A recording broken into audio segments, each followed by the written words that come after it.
Okay.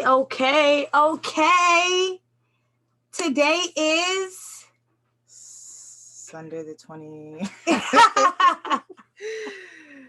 oh shit. Yeah, I don't know what Today's national it is. February 20th. Yeah, February 20th. Today is February 20th. 21st. 21st. Oh man, we are Yeah. off it today. It's officially Pisces season, guys. You know, it's my season. My birthday's in 2 weeks. Okay. But yeah, so I am a Taurus. I don't really give any much of a shit about any other season other than Taurus season. That should start April 20th. So we out here chilling. hey. Just waiting until then. Let me move this a little. Just a little bit. Which bottle is whose? That's yours, that's mine. Yeah. This is mine? Mm-hmm. Alright. So we got our Champeasy on deck. Al, you think it's Ace. We're gonna let you believe it's Ace, but it's not. It's not Ace. It is what it is, and it is what it isn't. That is it.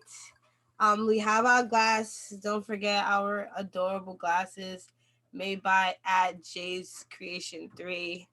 All right, look at this. Absolutely adorable. Let's get it. Happy Sunday. Sundays are for Champeasy. Oh, let me get the orange juice. I don't need nothing but we didn't do our intro, so welcome to Tea in the classroom. Yay! Oh my goodness. I didn't even peep that. We did not do that. No. Oh my goodness. I'm so sorry, guys. I bet you was waiting for that. My bad.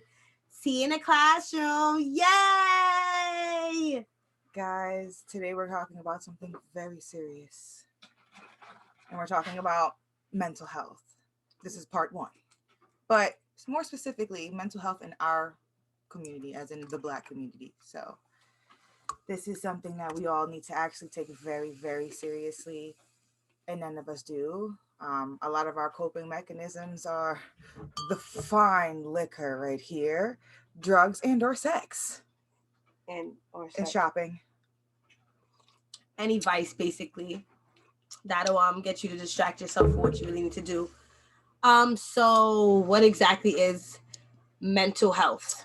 Well, I guess the study of mental health is basically just to have awareness of what your ailments are, your traumas, what haunts you at night, basically. If you're an angry person or someone that holds a lot of addictive tendencies, your mental state is basically just where you are emotionally and where your head is at. And if your head is not there and your emotions are not there, then some things are just not going to work out.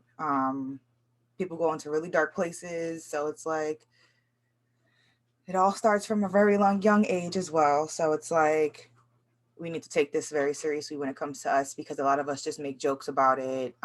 We also berate people who tell us about their traumas.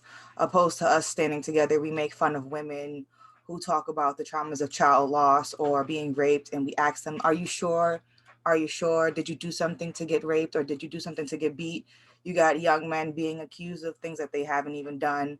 Not getting the love from parents and as children, or having sex with 19-year-olds at 12 and thinking that's okay. You know, a lot of these things stem from that mental health that we seem like we don't have.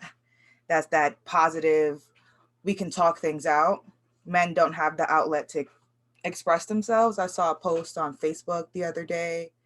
One of my homeboys had posted about how men don't have the luxury of expressing themselves or their traumas without feeling like, they're weak or seen as less than. And I don't know why society has painted men as these pillars of human beings that don't have feelings and emotions and are not allowed to go through anything and harbor those feelings. Well, let's more so talk about, well, first let's get into just like overall, like what are some different things, like you said, like depression, like what are some different ways that people, like, you can tell that someone, like, I guess, what's a good mental health, basically, like what's a good mental health and what's a bad I was about to like wipe this off, not knowing this is a beautiful beauty marker. Got a few of those on the body. I guess starting off with the positive, being in a positive, I guess, mental space is when you're able to, one, voice your feelings effectively and positively without, blowing up or getting super excited about it. You're able to communicate your feelings without exploding. Right, not allowing basically, and your trauma, like you went through your traumas and you went through your emotions basically. Like I feel like mental health is really all about you are able to, you have the proper like control over your emotions, or like exactly like how to handle yourself, if that makes sense. Yeah. Like when you lack um like mental health, or when you have challenges, I think that it's because you're going through something on an emotional level. Like I feel like it ties in with emotions, like off rip. Like your mental has a lot to do with like how you see the world, how you feel about the world, like how you handle certain things. And I think that when you are able to handle your emotions, you're able to understand what's going on around you. And like my boy Turns, I tell him, shout him out every time I use the word paradigm. Like when you're able to like correctly like focus your paradigm on like the positives and like how you want to be better in life, or like just be, just be more where you are. I think that that has a lot to do with your positive, what makes you have like a positive mental, or you have a negative mental too. To me, what do you think? Absolutely. They always say environment affects the mind anyway, so it's like, I guess whatever you're around, whatever you see, whatever your friendships Right. can make you So depressed. right. So your mental health, I guess it starts, or you from young. You get what I'm saying? I think that that's where people don't understand that from a child at a young age, you remember things. You know what's going on. You see what's going on around you, and you internalize those things. Like you may think that that doesn't have an effect on your child, or whatever the case may be, because you think that they're too young, but you remember a lot of things. You get what I'm saying? A lot of things. Like a lot of things. I remember a lot of things. Do you remember a lot of things? I remember a lot of shit. They say that anxiety and depression cause memory loss. So a lot of people who went through traumatic things at very young ages tend to block those things out and bury them so far within their subconscious that they forget it. Right. Or it's not that they forget it, but it's locked away so deep that it's not even a subconscious thought. And only like certain triggers and situations can bring that tiny little speck that's in the furthest freaking box in your mind out. And then next thing you know, you're doing coke and you're having sex with 20 niggas and you're constantly going out to parties. You're neglecting your responsibilities. You're not paying your bills. Next thing you know, you're not getting out of bed to go to work. And then boom.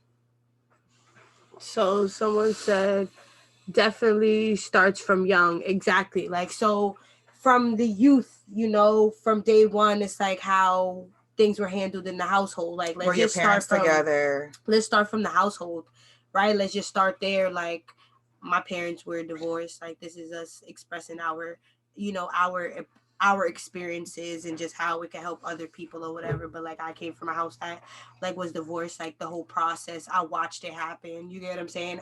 I was at the age to where I witnessed the whole shit from top to bottom. So I feel like watching that and seeing that happen from young, it kind of like changes certain mindsets. Like that's what I was talking about in I think in one of I think in episode 2 when we was talking about like how we want to handle things in life, and like how we want to do things in our life is based on what we saw.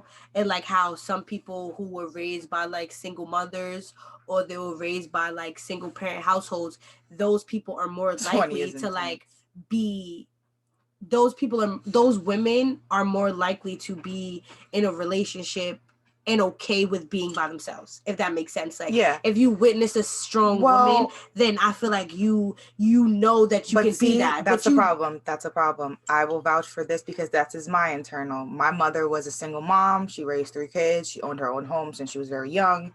My mom was always the I don't need no nigga type of bitch, like woman, excuse my language. My mom was always the I don't want to have to worry about a man cutting me off from my allowance or trying to take my crib. My mom doesn't have that. No, like my mom has the no bullshit kind of attitude. So she definitely did raise me to be like an independent woman. But the problem is I want a man that's a man, and I want a man to be the man for me, but I'm also the man. Like, I wear the pants in the relationship as well. Right. And I feel that's like the that's problem. a big, That's a big problem. issue. Big Because I'm a issue. woman and I want to be treated like a woman and I want to be graceful and elegant and feminine, but I'm not dependent on no nigga to make sure that I'm good, because I need to be good for me, and I also have a little girl. So I want her to know that she doesn't need a man to be good. You can be a strong woman and take care of yourself and do what you got to do.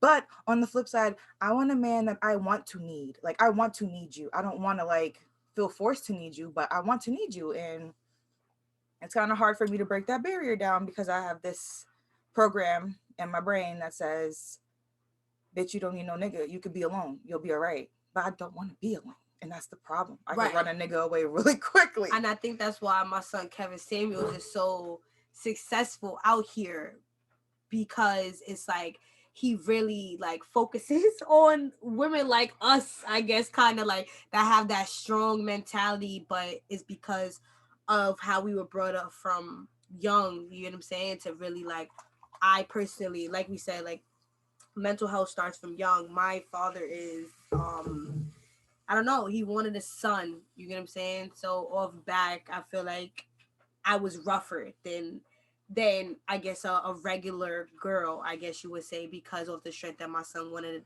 a boy. So off back I was rough, and then I ended up being him. You get what I'm saying? Like, I literally ended up being him. Like, I am my father's child, but I look like my mom. Like, the first episode, y'all can see by accident, y'all can see my baby pictures in the back, and y'all can see that I dead ass and took my mom's whole face, but I took my dad's whole inside. You get what I'm saying? And watching how my son maneuvered from young, and then him kind of like pushing that on me from young, that kind of made me the person that I am. You get what I'm saying? Like, that made me handle certain situations the way I handled them, you know? That made me handle people in a certain way, just because of how I was handled from young. You know what I'm saying? Like, that shit really matters. Well, I'm just gonna say I have intense daddy issues. Very intense daddy issues. I didn't realize that until I was like 16, and I tried to do a lot of things to do self-harm. This is why we take, people have to understand, like, me and my boyfriend was talking about this one day, that, white kids or the kids in the movies are always constantly getting bullied, and we can't see how people are getting bullied, like teenagers. Like, you shouldn't be scared of anybody, but in the real world, like, there were kids a few years ago just killing themselves because they couldn't handle coming out and becoming gay, or being a woman that looks kind of, guyish, or a man that's kind of feminine. And all of these things were driving these kids to kill themselves because people were bullying them. And because we don't experience it maybe in our community, because everything to us is he, ha, ha. You want to make fun of somebody's weight, where they come from, all those things. So it's always a constant problem. So it's like, it goes from childhood home life to then going into high school and being a teenager and going through your hormones changing, finding out who you're trying to be, and having constant people, just berating you for being the person that you are. And then it's like, some people aren't strong enough to take those hits constantly. So it's like, for me, with the daddy issues, I looked for a lot of guys when I was younger, because I was like, like, I wasn't good enough for my dad, obviously, because he's not around. And the things that he did to me when he was around was fucked up. So to me, I'm like, you know what? I'm used to riding out for somebody and loving them and making sure that they're good. And even when they do me wrong, I'm always there. And that's how I learned from my father, because my father would say sorry, and I'm sorry, and I'm sorry. And I'd be like, I love you, Dad. Like, you're my dad. So for me, I dated like that. Like, I dated guys who would shit on me, and I'm like, it's okay. Like, I love you. No, it's not okay. And I didn't learn that until I was older, like in my 20s. And I dated a lot of men within the time that I was from high school until now, about to be 26. So it's like, I had to go through a lot of issues and problems just to realize that I have issues, and I have some past trauma from dealing with my father. I have brothers. I'm the only girl. So, it's like, I'm rough and I know the streets, I guess, or whatever, or the rule book, but it's like, still, at the end of the day, I'm looking for somebody to love me. I just want to be wanted. I want to be enough for someone. So I'm just like, oh, he says he loves me and he won't do it again. So. But I feel like, and that's what it's like, it's weird. You get what I'm saying? Because my dad was fully present. You get what I'm saying? And I feel like I kind of have those same type of like thoughts or those same kind of wants. Like I said in episode 5 when we discuss the 5 love languages, we discuss what is so important and like, quality time and physical touch are two things that are very important for me, and I feel like they kind of go along with abandonment Abandonment, issues. You yes. get what I'm saying? And like feeling like you weren't enough, or like feeling like whoever, like your dad or whoever, wasn't there for you. And I feel like that really wasn't the that I don't know, like that was the case, I guess, kinda a little. Like my son dipped off a little, but overall, like he was still present. You get what I'm saying? So I don't know. Like I really don't know when I really think about it. I really like I don't have abandonment issues like that I ever really, like what do they say? You gotta do your shadow work. Oh yeah. I don't know about these things, like, all this meditation and manifesting and all this other stuff. Like I Your said, my shadow self is all the bad things of yourself and all the things that you went through that you didn't handle. That person is handling them in the shadow world. She is the angry, resentful person that went through being scorned and hurt and betrayed. She is all those things, and you are the lighter side because you chose to cast that to her. So it's like you have to accept all that trauma and that turmoil and give it up to the gods. Like bury that shit, write it in a notebook, bury the notebook, burn it. I don't know. Get over it. Go see a therapist. I've gone to therapy, guys. Another thing, Black people, my loves, my Black queens and kings, go to therapy. Go to therapy. There's nothing wrong with you going to seek help. There's nothing wrong with saying you're not okay and that you need help. Because the last thing that somebody wants to hear is that you killed yourself, or you're a homeless person living on the streets that became a drug addict, or someone that's selling their body and just living off of selling their body. Like you're a cokehead and you're just a prostitute. Like nobody wants to hear that their friend went down that lane, or someone that they knew went down that lane. Like, go seek help. Go talk to someone, please. Men, I'm sorry that your parents and your moms especially, and your fathers didn't tell you that it's okay to cry. I'm so sorry they didn't. I'm so sorry they didn't I instill don't that really in want you. to touch too much on male because I think I want for next episode. I really want a man to be on the episodes. Yup, Mike, you won't be here on part 2? So I really want a man to come on to come on the show and really able to express their side, on how they really live. Because lately I've really been like chilling with just chilling and just vibing with my people and stuff, and we've been having conversations and stuff. And like one conversation that I had was about high school, like just back in the day, and just how like how men had to live when we was in high school. Like they really lived a different life than we did. Like I'm a BG real with you. Like they lived a very, very, very different life. And again, we'll talk about that because that kind of like shaped who they are now. And like my cousin loves to say, cousin Mike, he loves to say that, like his environment created who he was. Like I don't disagree that your environment makes who you are. You know what I'm saying? Like I do not disagree with that. Like I feel like after a while you really gotta want to be better than that. You get what I'm saying? Facts. But back in high school, you know what I'm saying? There were That was so when we many was things. 13. That was when we Yeah. was 14, 14, 15, 15, 16, 16, 17. 17. Like that was really the prime ages. Impressionable, Like yeah. these men, y'all men, like, and that's what I'm saying. Like I really don't want to touch too much on it unless when we really have like a man here to really like really talk about what they went through. But like having to like be on 10 toes every single day, all day long in public is so intense. Like I can't even imagine what that did to y'all. You get what I'm But saying? you can. As a woman, you had to be the same way because it was always a possibility of a 15-year-old getting picked the fuck up on the streets, not by a police officer or by a fucking drug dealer or by a gang or any of that. But women face the same things that men do. So not to get deeper into their side, we're gonna stay on our side. Mm-hmm. We face the same problems in high school. Guess what? So many girls. So they said it's not rape, but so many girls went through that being coerced into sex the I say no constantly, but you wear me down to the point that I eventually give into it. No, thank So now a lot of people are like, oh well, that's not a thing. It is a thing for girls that are saying like this. You go to high school, you have sex, or you hang out with a guy that is in the same high school. You don't have sex with him, you turn him down. You go to school the next day, there's rumors. There's rumors and he's boning your friend. And then now there's rumors that you fucked him and you didn't. Right. So now you're sad because your friend is one, fucking the nigga that you like, and two, he's lying on people saying that you fucked him. Now all of a sudden a naked picture of you is out. All of a sudden your nude photos that you trusted someone with is out. You're in high school, bro. I will never forget that one girl.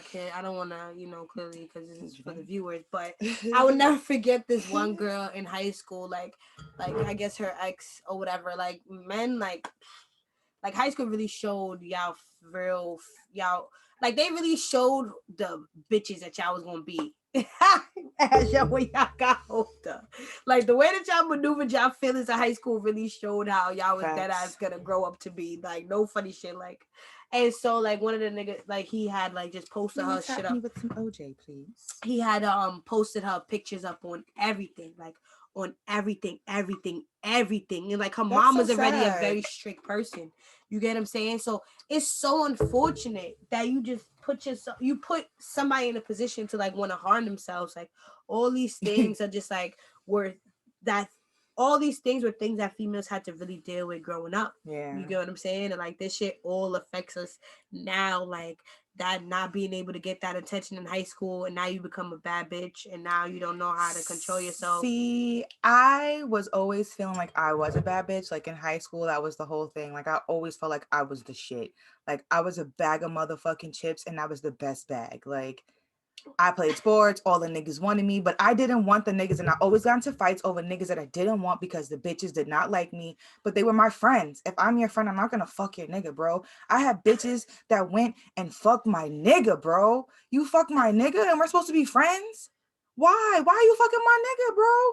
Oh, well, I just really don't like how you move, so I want to show you I can get your man too. Sis, we're supposed to be friends. Like what? Like what? Who? What?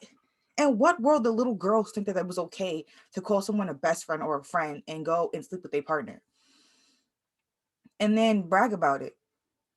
Who does that? High school was weird. And then we go into college and it's completely different. As a woman going into college, someone who came from high school who was like a little sheltered, now we're off the leash. Now we're in college. We're like, oh, we're grown. We're 18. Oh, we start dating niggas in their late 20s, in their 30s. Cool, great. It's different. All of a sudden you're in a different light. I went and did super drugs when I started college. Like when I say weed was not the only thing that I did, I went to college, I went to parties, I went to raves, I started having fun, like I experimented.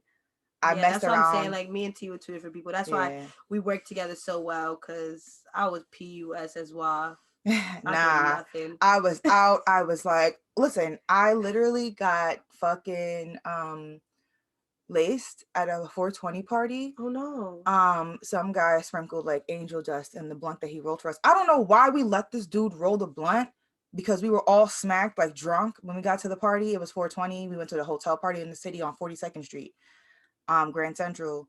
So, we let him roll the blunt because we bought the weed from him, so we thought it was going to be cool. Word to everything, I felt like Mr. Krabs in the tunnel when we went up the shit. I threw up over the roof. I couldn't see straight. I got really hot, really dizzy. I passed out for a few minutes. Then I woke up.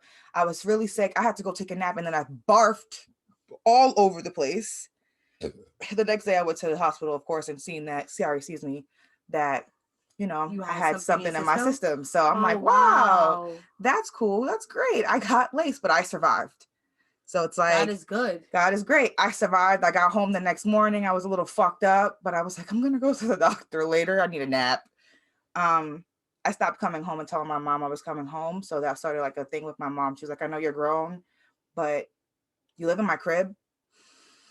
At least tell me if you're not going to come home. So I just got a tracker on my phone for her, so she would just see where I'm at. I'm alive. I'm moving around. I'm just fucked up, so I can't remember to do that. But a lot of my high school happenings, like my college happenings, happened because I was so like caught up in the high school me, and like my trauma from high school and all the things that I had went through made me want to just be rambunctious and promiscuous and like someone that was super into all those thrilling things. What do you mean all the things that happened to you when you were in high school? Like, from a lot of my daddy issues traveled into high school, and then I also got taken advantage of by somebody that I went to middle school with that I was really close with. That I'm not going to disclose his information, but basically it was a rainy day, and I went over just to hang out with him because it was raining and we were playing cards in the park. One thing led to another, and he did something I didn't want him to do. And then him and his brother left it as it was. Oh well, it happened, and should say no louder next time. So there was Wow. that. I'm so sorry that happened to you. Such is life. I got to therapy. I had a lot of problems when I was 16. I was getting into a lot of fights in high school. A lot of my female friends were fighting me over guys. Literally over guys, bro. Like every single fight that I got into was about a guy. Like a guy that I didn't suck, fuck, or nothing. Like a guy that just was interested in me or talked to me, and it was like my fault. So I was really messed up in high school. Like my brain was like fried after a while. It was just like, y'all want me to be this bad girl? I'm gonna be the bad girl. So now as I got older, I became this ravenous bitch that's like, oh, well, I get whatever I want. And I'm like, don't give a fuck about how people feel. And that doesn't help. So get help. Don't hold shit He in. said, get help. Get help. Get help. Cutting yourself, harming yourself, doing anything like that is not the answer. It only hurts the people around you that love you. I feel like it's so I feel like it's so every episode. I feel like it's so important that that we really accept what's going on. No, you know what I'm saying? Like you really can't think you can help it all yourself, and I think that's what's important. Like since again, I like to say it before I start divulging my information. I like to say that it's our podcast, so we express our experiences to help y'all through the way. So like as you go through your shit, you kind of like reach a deep circle. You get what I'm saying? And that's like with this whole mental health thing, like you kind of reach a certain deep hole, not circle. What the fuck? A deep hole, right? Very deep. And like in that hole, it's like, do you want to live there or do you want to get out of there? So what my issue, Ms. J's issue is, I like to live in it. I like to live in the dark. It's really weird. It's very strange. Like I said, everybody's mental health is different, and I'm really kind of working on making my shit way more positive. Like that's something that I'm really working hard on. That's why I talk a lot about like trying to get my meditation popping, and like when I get upset or when shit happens or when I get angry, when somebody makes me mad, I throw on my meditation playlist. Like I don't bump my music, I don't watch my shows. Like I really just play my meditation music to really get one with myself, because when you don't, like it really like tends to go left. But like I said, like it's a dark circle. This fucking circle. It's a dark hole, and I like to live there because I feel like it's a lot easier. And I think that may be with a lot of people, that may be with other, I'm strong, but just sometimes I'm just not strong enough, right? So there's a deep hole that I like to just stay in. I just like to just wallow in my own fucking filth. Like that's basically what I'm gonna call it. Like I'm wallowing in my own trauma, my own filth, my own sadness. And it's up to you to want to get out that shit. You get what I'm saying? Like it's up to you to want to get out of that dark hole. And sometimes it takes me a little bit longer because with me, and again, this all has to do with your mental health and your trauma, your childhood. Now let's really take it back. Boop, boop, boop. Let's take it back to like when I was growing up. Like my dad was he was aggressive. He was a very aggressive individual. Like I am how I am. You see my energy? You see me? Like I am me because of my son. You know what I'm saying? So I'm real aggressive. And the way that I talk to me is the worst than anybody could ever talk to me. Like I'm very hurtful to myself. You know what I'm saying? So I stay in that hole and I just be like, you stupid bitch. Yeah. What the fuck are you doing? Facts. You stupid bitch. Like that's what I tell myself. Like I just really go through my thoughts. Like, why you really thought that was okay, sis? Like, why you thought that was okay? Why you thought that was cool? And that's when our mental health gets all fucked up in the game, because our thoughts, and that's what I try to tell people, right? Our thoughts stay with us. They never leave us. No matter what. We can leave the people, we can leave the places, we can throw away the things, but our thoughts never go away. So until we handle what is really happening up here, it doesn't matter. You feel me? Your mental health is trashed. Your mental health is trash, and that is what I process over my whole toxic ass situation, my whole mental, like my whole breakdown, my whole everything that happened throughout quarantine, like all that shit. Like it really, really, really showed me a lot. Like accepting what is happening and not what you want to happen is so fucking important. Like that shit is so important. That is another thing that goes into your mental health. Like I your learned that at a young thoughts. age, though. Yeah, I learned Your that thoughts after are so age. crazy. Like very. Stop. Like they say, like expectations lead to disappointments. Like that's basically what your thoughts do. Like your expectations lead to disappointment. Your expectations are thoughts. Your expectations, no funny shit, they're basically happy thoughts. Sadly enough, like expectations are your happy thoughts, the things that you hope for, and those hopeful thoughts will lead to disappointments, because if that shit doesn't happen, then it's going to lead to sadness. Because why? In your mind, in your brain, you thought that something was going to happen. You wanted something to happen. And when that didn't happen, then the negative side of your brain took over. Your shit was all happy-go-lucky, real positive, real go-lucky. And in the moment something happens, all that negativity, all that mad, all that sadness takes over. You get what I'm saying? And that's what kind of fucks me up with niggas. And that's why I just try to like avoid y'all niggas at all costs, because I have two sides of me. You feel me? Like I'm very angry. You know what I'm saying? I'm really shut down, mad walls, boom, boom, boom, boom, boom. Or I'm on the other side and I am the most loving person, but I'm living underneath your ball sack. You get what I'm saying? Like there's really only two parts of me. So it's kind of like you got to be able to handle one or the other. You get what I'm saying? No, they're not for you. They're for us because we're drinking. Yeah. So, but that's really what be an issue with me and men. Honestly, I tend to want to be the. I can cut niggas off without a problem. After I cry about it for a day or two, I'm done. I have always had the problem of moving on too quickly. I don't care to wait and to have a grudge. I will go and talk to 50 other million niggas and bitches. I will go on dates. I will go have sex with someone that I really want to have sex with before. I will find the best outlet for me. So let's really talk about that.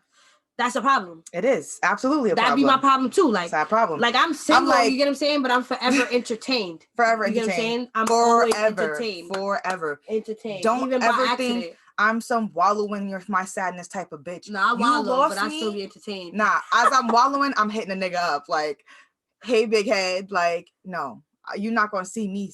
You're gonna see me sweat, but it was gonna be sweating like during the time, not after. I'm gonna make you sweat.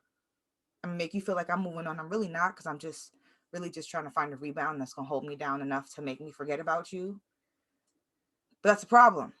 I front like I'm good and I don't need a nigga and I don't care, but I'm deep down inside, I'm like, I just want to be loved and treated like a princess. That's trauma. That's trauma. That's all trauma and mental health issues.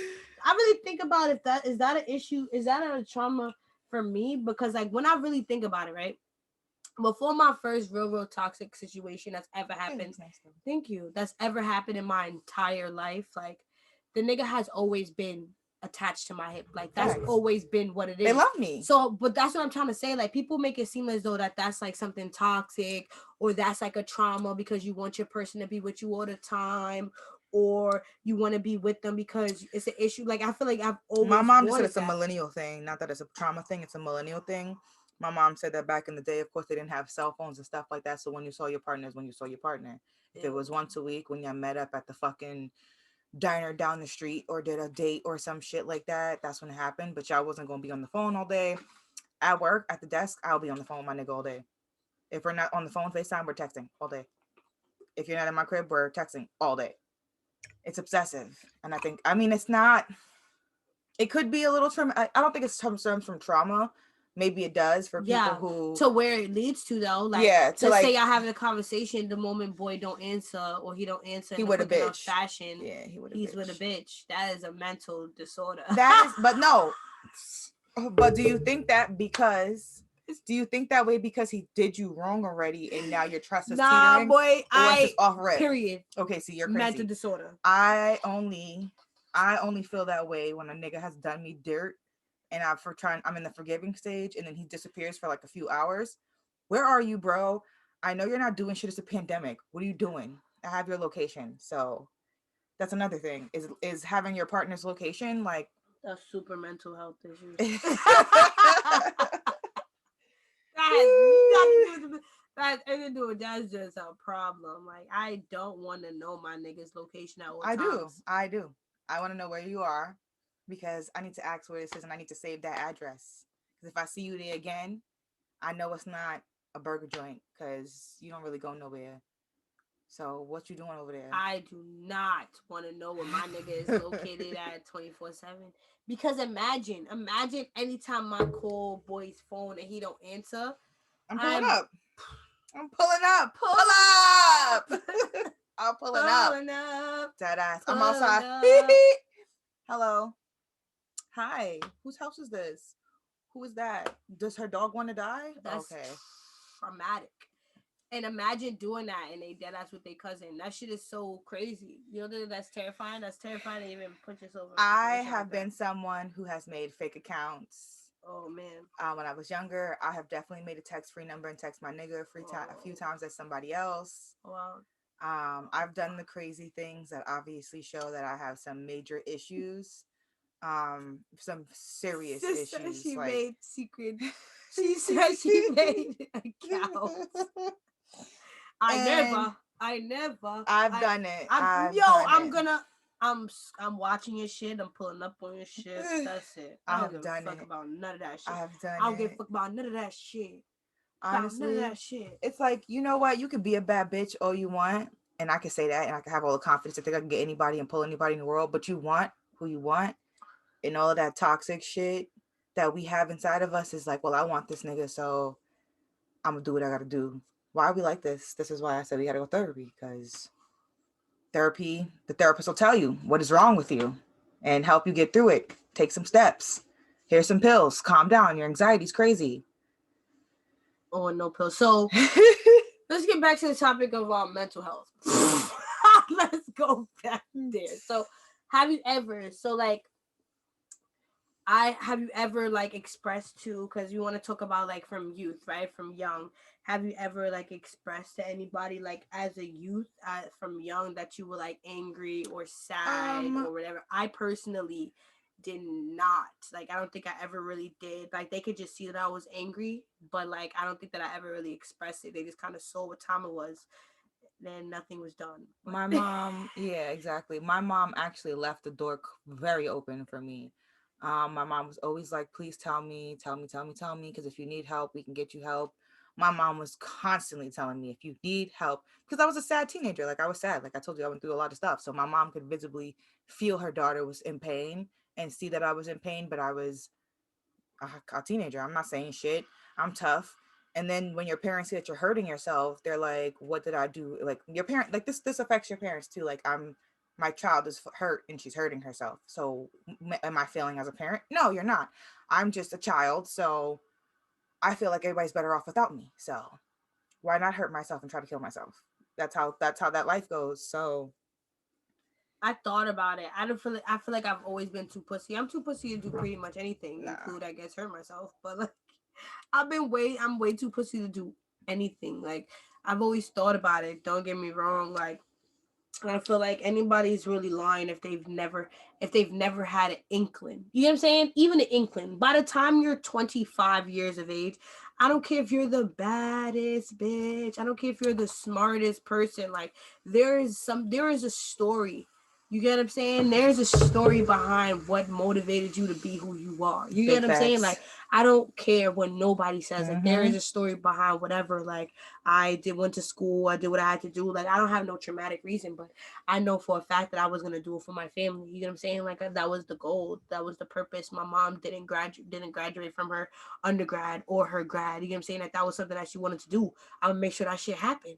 You feel me? She had me instead of finishing what she had to do. So what I'm going to do is that I'm going to make sure that I get that shit done. Exactly. You know what I'm saying? Like that is things from your past that you hold on to, that you carry with you. Like, even though I didn't consider that to be a burden, Yeah. to some people that could be a burden. You know what I'm saying? People that have to be doctors, or they have to be lawyers, or they have to be you know what I'm saying? They have to be the top of everything, is because of that pressure, you know, that their family puts on them, and that from young. Yeah, and that's from young. My mom was like, "Oh, you'll be the first one to graduate from high school and go straight to college. You'll be the first one with a college degree."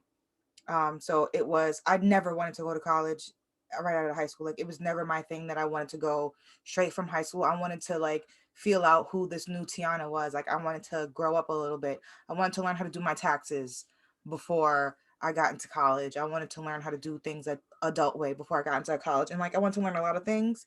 And being rushed into college, like, I dropped out like for a year and a half, almost 2 years.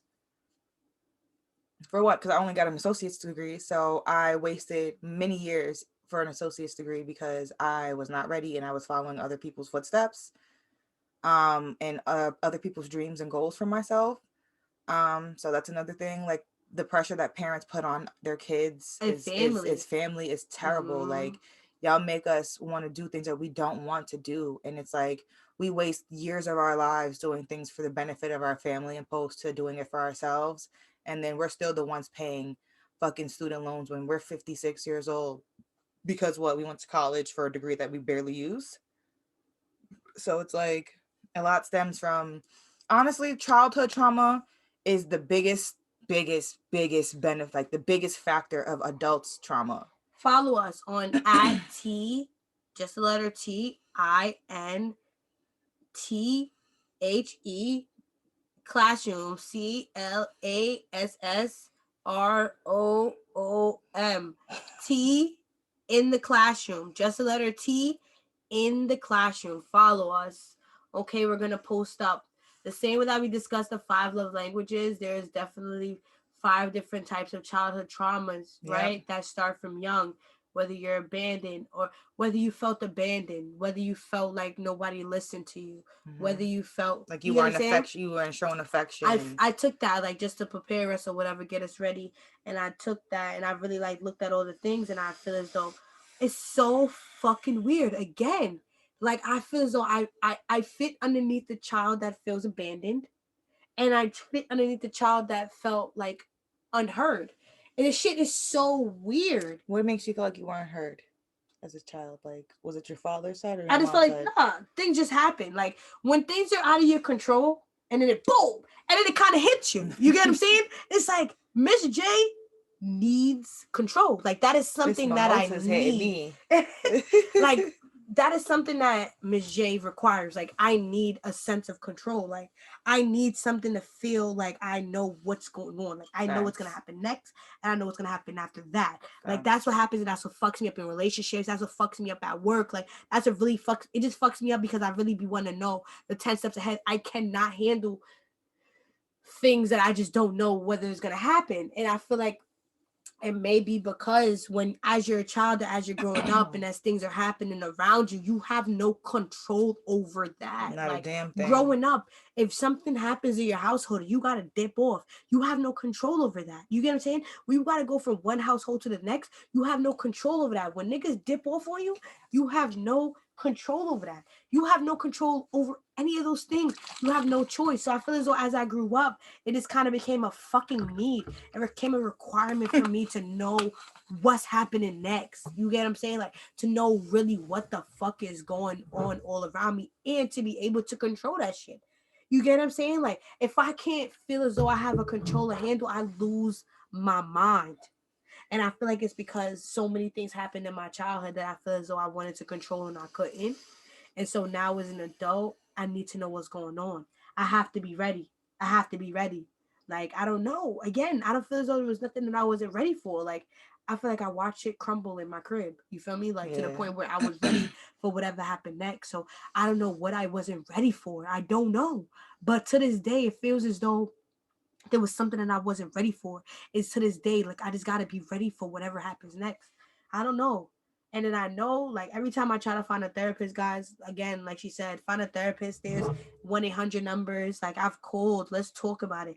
I've called suicide hotlines before. Use Talkspace. You get what I'm saying? Like, talk space, that's still, you gotta pay for it at some point in time. Yeah. That is a breakthrough at control. But I know that my best friend said that is a breakthrough at control. Like, but I know that about myself. But that's always been the one thing about me. I've always known my own issues. Same. It's just the step after accepting what it is that's been the issue for me. Nah, I can do it. Always known my problems. If I pull up, I tell niggas what time it is. I tell my friends what time it is. Everybody knows what time it is. Everybody knows about me. You feel me? I know about me, so I put people on to who I am, and they can handle it accordingly what they want to do. But I know myself. It's about what happens after knowing yourself and you wanting to be better for the people around you. Thanks. If I feel as though my life is maneuvering accordingly with the way that I operate my life, that's what makes shit difficult, what you want to change shit. The moment you feel as though you fucking up is when you want to change shit. If you don't feel as though you fucking up, you're not going to want to change shit. I don't feel like I'll be fucking up in any other department other than the love department. And in that sense, fuck February 14th. Not for real though. Like, in that sense, like, I really try not to, like, even think about it, because that's a part of my life that I cannot control, and that's why I have a big issue. And so, mental health, love edition, we'll talk about that at another point too, because trauma is important with anything that we deal with. And there's so much trauma behind love. And on the next episode, we be sure to have a male guest for sure, because when we talk about mental health growing up and we talk about men, you know, men really have it a lot differently. You get what I'm saying? Men have handled things a lot differently, especially in our community. They are not told to handle things. They're told to suppress things. And that's a lot, but that's a lot of their parents. Like, I can say my mother wasn't the mom that was like, my boys can't cry. My mom told all of us equally, it's okay for you to have feelings. It's okay for you not to agree. It's okay for you to tell me how you feel, as long as you do it respectfully. And it's okay to express yourself. Like, my mom told my brothers that it is okay to have feelings. It's okay to cry. Men cry, men have feelings, and men break too. And they should be allowed to use what they gone through as a reason that they have built the walls that they have, or they are the way they are, because we use the same crippling trauma to give all the excuses that waylay our problems. I pick the men I pick because I have daddy issues, or I do what I do because I have control issues, or I have manipulation issues, or I'm just someone who needs to be spoiled all the time because I love my daddy and my dad has spoiled me, so I'm a princess, so I need to be spoiled by every man that I see. That's also a trauma, guys. Just to let you know, because your husband is no longer your father, as your mother is not your wife. What? That's love you can give yourself for the day? What does that mean? That's why I didn't say anything about it. I mean, listen, the love that I give myself every day, but is the love of my princess. On episode 7, we're gonna go into more details. We'll have a male guest. I don't know if it'll be cousin Mike or anything like that.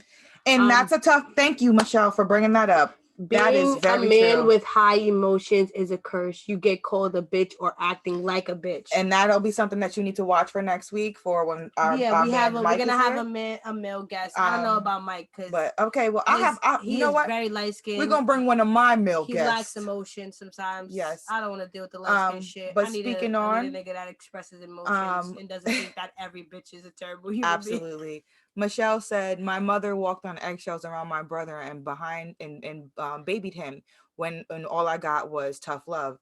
That is a problem within Black households that I've noticed, is that our girls get the short end of the stick while the boys are babied.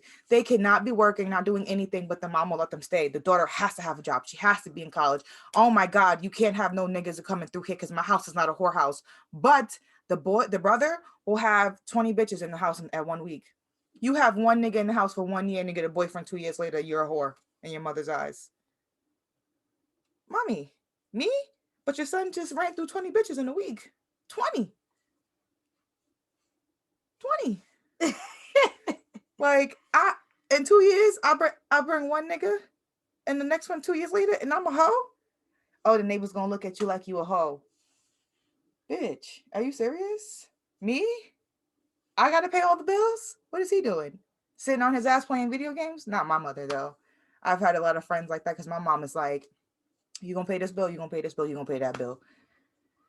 Something else we should definitely get on with about parents and the mental traumas and like problems that they give us is, why do white families give their children the luxury of staying home during college and being taken care of, but in black households? I was talking about that with a friend of mine. West Indian households are basically the same. Yeah, like, absolutely. You stay in that household, so you really can't say just Caucasians. I really feel as though it's American households. Really, I feel like it really comes down to American. Like Jamaicans, it's like Jamaicans, like Haitians, like Trinis, like Dominicans, like Puerto Ricans. Like I feel like everybody wants everybody to build. You get what I'm saying? Like, and with Americans, for some reason, it's a little bit different. Like growing up in a West Indian household on every single level, I'm Trinidadian, Panamanian, and Jamaican, and nobody throws anybody out. It's just kind of like I finally hit that point in my life as to where I can move and take that next step as a, you know, and now I can finally live on my own as opposed to being kicked out on the curb. Like I have cousins that's 35 living in the crib. I have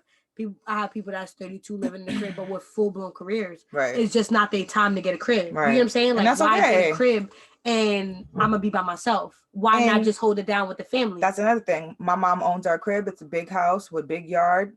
My baby can grow up there. My mom's trying to get that to us when she's ready to go and all that shit. Right. Why am I gonna go move into a 1-bedroom apartment with my daughter because I want what? Privacy? Privacy? I'm a grown ass woman. My mom treats me like such. Privacy?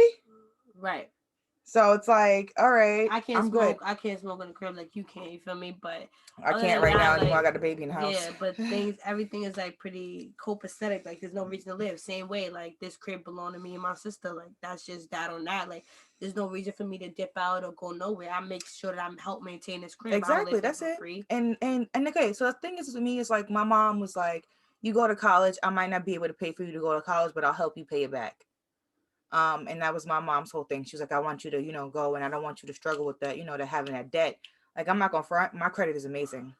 For someone that has college like loans to pay off and credit cards, my fucking 700 plus, baby.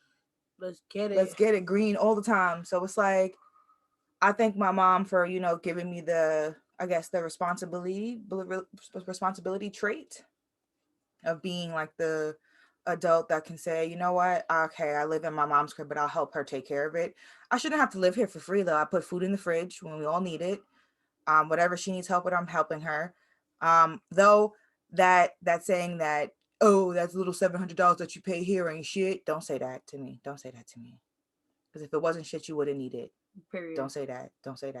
You know, you can't get a $700 apartment out here, but you, my friend, need that $700. Period. So don't talk to me about my little $700 that I'm giving you. Exactly. It is something. So don't shit on it. Right. Go down the block and find $700. I could go down to Georgia and give me a $700 condo, 3 bedrooms and 2 bathrooms. Right. I'll be all right. You just won't be able to see a baby, and that's not gonna be cool, right? Exactly. So, you know.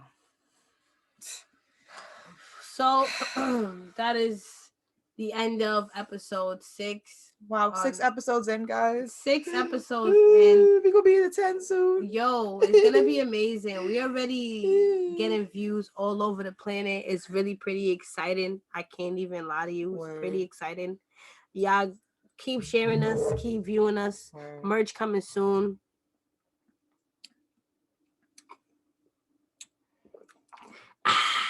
Merch coming soon.